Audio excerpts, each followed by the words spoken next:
আমাদের মুসল্লি গত জোহরের নামাজও তিনি জামাতে পড়ে গেছেন গতকালকে জোহরের নামাজ পড়ে গেছে। তো মুসল্লিরা কথা বলে, তারা বাইরে অনেক সময় কথাবার্তা বলে। তো আমাদের অনেক মুসল্লিরা থাকে, তো আসরের সময় আমরা যখন নামাজ পড়ছি বাইর হয়েছি, বাইর করে ওনার সামনে বললো, মুসল্লিদের সাথে কথাবার্তা বলে উনি আমার হুজুর কোনো কিছু কইবে, আমি কই না, আপনারা যখন কথা বলেন আমি আর কি বললাম। এই কথা বললে উনি পূর্ব দিক চলে গেছে। আমি আমার ছোট ভাই সৌদি আরব ফোন দিছি, আমি ওই দিকে গেলাম নবীদের ভাই।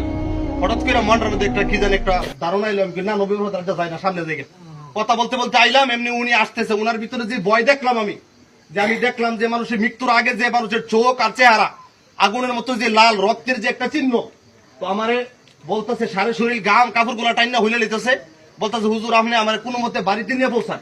তোমরা তো মাশাআল্লাহ লম্বা মানুষ না, তো আমার উনার পুরাটা শরীরের বর আমার উপরে, আমি উনারে হাতে দইরা উনার বাড়ি পর্যন্ত পৌঁছায় আমার লম্বা করে শোয়ার সময় নাই।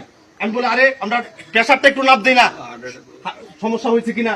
এরপরে এই মুখ দিয়া লুল টুল ছাইরা মনে করেন যে আমিও রুল মুছতে মুছতে আমার জীবন শেষ। আর ওনার মনে করতে ভূতের বয় যারা আছে তারা মাথা ফানি দিতে সিনজি আনলাম, ফোন দিয়ে আইন না সিম্বি পারিছি বলে সময় কি কথা কথা সময় কি সময়টা কিন্তু আধা ঘন্টা 20 মিনিটের ভিতর ওই সময়টা মাগরিবের আড্ডা, মানে দইরা বাড়িতে নিলাম, মুখ দিয়া লুল টুল ছাড়লো, পানি দিলাম, গাড়ি তুললাম, সিম্বি পারিয়া কি।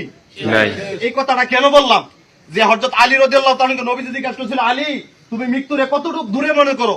তো আলী রাদিয়াল্লাহু তাআলা নবীজির কথাটা অপেক্ষা না করে তিনি বলছিলেন, আমি মৃত্যুরে এই এক ওয়াক্ত নামাজ আদায় করে জোহর আদায় করার পরে আমি চিন্তা রাখি আবার আসর পড়তে পারবো কিনা। আল্লাহ নবী বলে, আলী নো আনসার, তোমার আনসার তো ভুল, কারণ তুমি একদিকে সালাম ফিরাইছো, অপর দিকে সালাম ফিরানোর সুযোগ তোমার নাই। কথা বলেন না কেন? আপনি কোন সময় ওই নামাজ গিয়ে আবার পড়বেন? সালাম ডান দিকে ফিরাইছেন, বাম দিকে ফিরানোর কি নাই? তো বিষয় পুরাটা ঘটনা তো আমার সামনে করছে, আমার সাথেই করছে। তো আমি বুঝতে পারছি কাউকে দিলে আমার খাওয়ার নাই। ওনারা দেওয়ার পরে আমার খানা দানা নাই, পানিটা পর্যন্ত খাইতে পারি না, 2টা দাওয়াত ছিল, 15 গিয়ে খাইছি না, আমার খালি গুনতিটাই যায় না যে কি দেখলাম চোখের সামনে। তো যাক, আল্লাহ রাব্বুল আলামিন আমার এই মুসল্লিকে মাফ করে দেয়।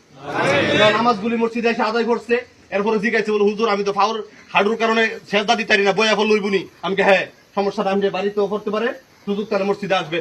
তো আল্লাহ রাব্বুল আলামিন ওনার জীবনের গুনাহগুলি মাফ করে দেয়। সর্বশেষ যে কথাটা বলি, যুক্তার আযাব, কবরে রাখার পরে কত জনম কবরে থাকবে। মাওলানা রফিকুল ইসলাম সেই এই কথাটা বলতেন জানাজার নামাজে, যে কত জনম কবরে থাকবো আমরা কেউ জানি না। আজকের থেকে কবরের জীবন শুরু, আলমে বরজখের জীবন। আল্লাহ যেন ওনার জীবনের গুনাহগুলি মাফ করে, কবর আযাব যেন আল্লাহ রাব্বুল আলামিন চিরতরে ক্ষমা করে দেবেন। আমি এখন জানাজা শুরু হচ্ছে, যারা বাংলাতে